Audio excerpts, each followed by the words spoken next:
What's been your approach so far in really making sure that you're targeting the right decision maker? Yeah, it's hard, right? You think about a company, and companies and universities are certainly not structured in the same way at all, right? And so if you're, for example, selling a tool into a company, let's imagine it's an employee development tool of some sort, maybe that you're going to have to target the HR department. Within the HR department, there's probably a learning and development arm. Then the learning and development arm may say, yes, we like your product, let's deploy it. And then you effectively have to sell it to stakeholders in the business. And that's not easy, right? It's simple, right? But may not be easy. When you're looking at a university, there are so many ways a university can be challenging to sell into. So some of the first things, what do I think about when I'm approaching a new university? The first thing I'm thinking about is, do they have an individual who is tasked or charged with innovation, growth, in the sense of bringing on board new technologies, particularly education technologies, to advance the mission of the university? That is a great person to tap into and get an introduction to. But I will say that's not the end of the line, right? That's not the magic bullet, because typically within a university, that individual still needs to do a lot of influence without authority, right? Because universities, unlike companies, generally speaking, are not authoritative, right?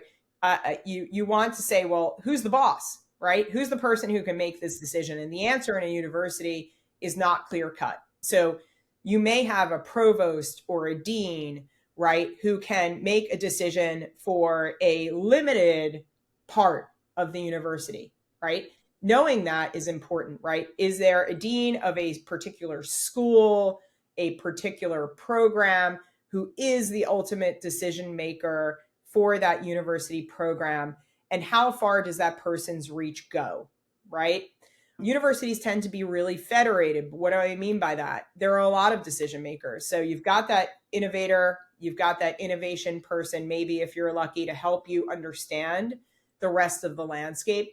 But understanding the decision-making power of somebody at a school or department level is helpful and important. Is that the dean? Is that the provost? How far do their decisions go?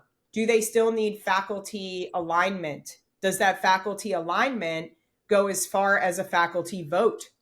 So that gives you another stakeholder group to think about. Usually then there is a separate and centralized legal team. There's a separate and centralized financial office that needs to be navigated. And sometimes there is, and this is maybe a better case scenario, there is a entity on campus that's more innovative and potentially a little bit more focused on customers and end users that are not within the traditional university space, like selling executive education or those types of opportunities that are not the typical product, like a degree, for example, that a university sells. So I think, is there an innovation head that you can tap into? And I think really learn, what's the path? If I want to sell this product, if you agree this product is helpful, innovative, aligns with your mission, aligns with your strategic plan, who are the people we also need to get on board? Is it that a dean or a provost has broad decision-making power? And how far does that go? Is it at a department level? Is it at a school level? Is it even higher at a full university level? And then what role does the faculty play? Because faculty have a lot of power on college campuses in decision-making. Do they need to align? That's good. Do they need to even vote? That's important to know, right? Because timelines on those things are helpful, especially when getting a new product into the market. And then who are the external decision makers who are part of this process? Legal, finance, and maybe is there a path of least resistance, which is ideal, to an entity that may sit inside a university, but is more so nimble and focused on that university to customer, the U2C proposition, that can get innovation and products into the hands of users much more quickly outside of a more established model within the traditional university, right? So like an executive ed arm, something like that. So that's like kind of step one. So step two, now you've mapped that out. And I'm a big fan of like whiteboarding those things out and then create that map more specifically. So if you know the dean can make a decision to bring a product in, but still needs alignment with the faculty and alignment with other decision makers and how far that alignment needs to go,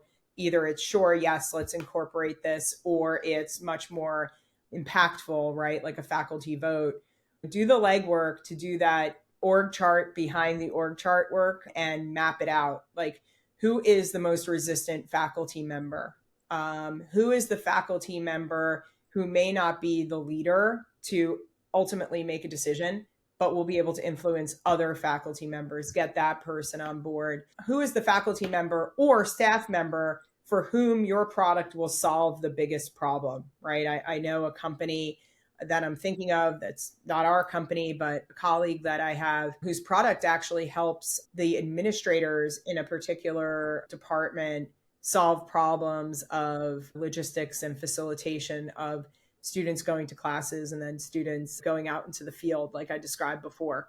Great product. The faculty are not as interested in that as the staff members. So that's an example, like who can you really make sure that you've got on board and excited about your product and bring that forward? So find the person who's most resistant, find the person who's least resistant, and then find the person who is going to help you move the project forward because they're an influencer. Those are things that I think are incredibly helpful when trying to navigate the internal workings of a university.